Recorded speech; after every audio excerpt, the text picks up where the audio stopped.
Even in the funhouse mirror world that is far-right lunacy, this was lunatic. Our number one story, NBC's Law and Order SVU and executive producer Dick Wolf make a passing reference to the hot and cold running incitement to hate and violence that Rush Limbaugh, Glenn Beck, and Bill O'Reilly constitute, and Beck and Billow act as if they have been violated. I don't get why you're defending this wacko.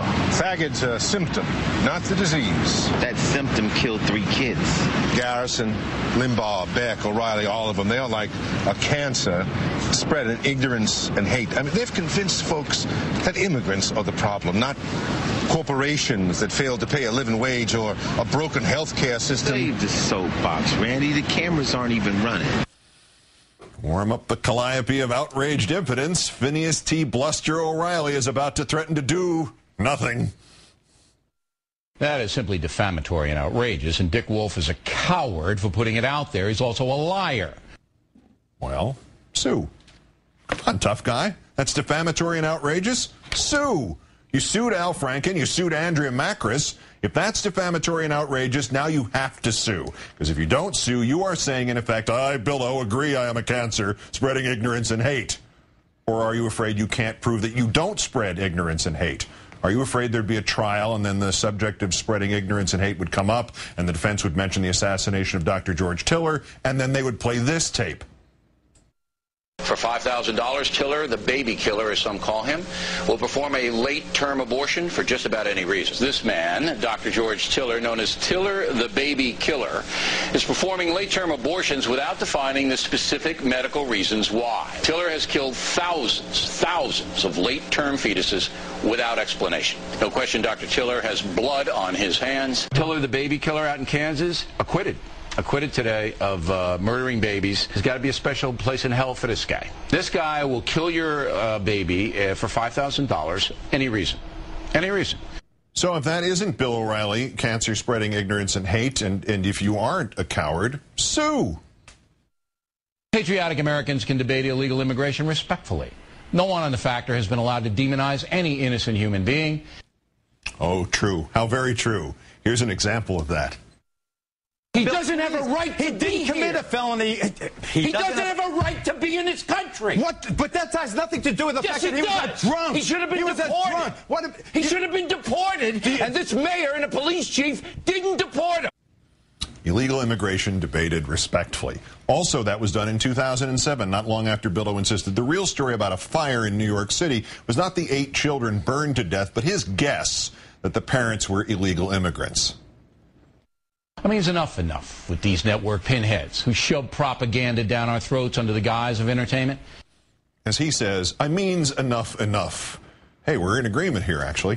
Yeah! I said hold your weapon! Call medical! What is your primary objective? What is your primary objective? Secretary of Defense! Enough network propaganda shoving. But back to Dick Wolf and Law and Order. Again, enough is enough. I'm calling out Dick Wolf. Wow, what are you going to do? Sue him? Or just send one of your stalker producers to try to follow him around with a camera because you don't have the guts to leave your studio like a man would? You're calling him out. You wouldn't even call him up. Here, kitty, kitty, kitty. But of course, it wasn't just all talk Bill mentioned. If Law and Order might indulge us yet again. I don't get why you're defending this wacko. Faggot's a symptom, not the disease. That symptom killed 3 kids. Garrison, Limbaugh, Beck, O'Reilly, all of them, they are like a cancer spreading ignorance and hate. I mean, they've convinced folks that immigrants are the problem, not corporations that fail to pay a living wage or a broken health care system. Well, guess who else didn't like that? Because of me, Bill, and Rush? Where is the evidence for inciting any violence? Show it to me. You got it, Sparky. Remember Richard Poplowski, who ambushed and killed 3 policemen outside Pittsburgh last April 4th, who told friends and posted on the internet that he was ready for the S hits the fan, the end of the world as we know it, because Obama was coming for his guns? That was Beck's favorite topic last March before he became a gold shill. What did Poplowski post to a website called Stormfront? He posted a link to this video. I told you that I was going to tell you about the FEMA camps or the FEMA prisons today. First of all, on the FEMA prison thing. You're concerned that there might be setting up these camps that verge on concentration camps. There's no evidence that I can find that they're actually set up. But I think there's a justified concern. If that's not enough evidence of violence resulting from what you, Mr. Beck, and Mr. O'Reilly have said, we could play the Tiller the Killer tape again, I suppose, or go through the story of James Atkinson, who walked into a Tennessee Unitarian church in July 2008 and killed 2 ordinary people because of one of O'Reilly's Fox News analysts. This was a symbolic killing, he said. Who I wanted to kill was every Democrat in the Senate and House, and the 100 people in Bernard Goldberg's book. I'd like to kill everyone in the mainstream media. So Goldberg inspires Jim Atkinson, and O'Reilly inspires the assassin of George Tiller, and Beck inspires the Pittsburgh cop killer. And who's really to blame? Beck knows. Janine Garofalo smugly smeared millions of people on the other networks because she disagreed with their viewpoints. Listen to this. This is about hating a black man in the White House. This is racism straight up. That is nothing but a bunch of tea-bagging rednecks. Yeah, Janine was way off base there. No racial animus being incited by any teabagger. No racial hatred, not even from the teabagger in chief there. Everything that is getting pushed through Congress, including this health care bill, are transforming America.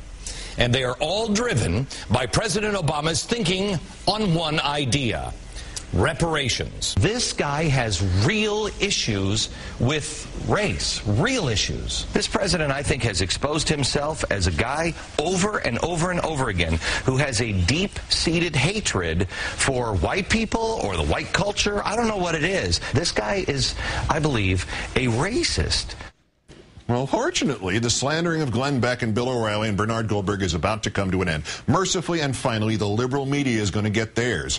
Having succeeded in making those on his side of politics look like the most gullible, paranoid folks on the planet by pimping those high school humor quality Acorn videos, a man named Breitbart, and again, the name seems to be meant ironically, is founding a website with which he will, quote, fight the mainstream media who have repeatedly and under the guise of objectivity and political neutrality promoted a blatantly left-of-center pro-Democratic Party agenda. Let me give him 2 windmills to tilt at to start with. There is no liberal media. The media, which is, after all, owned by corporations, naturally leans to the right. Corporations, by definition, lean to the right, towards the status quo. If an American media outlet presents a progressive point of view, the right will exploit the media's tendency to desperately seek balance. And if the progressive says, no, Obama was elected president last year, they will mindlessly put in a clip of somebody from the right saying, no, he wasn't, it didn't happen. The second thing I already mentioned, in the Tiller, Pittsburgh, and Knoxville cases, Beck, Goldberg, and O'Reilly clearly incited murderous violence. And Dick Wolf was being over the top by comparing Beck, O'Reilly, and Limbaugh to disease, because comparing them to disease gives disease a bad name.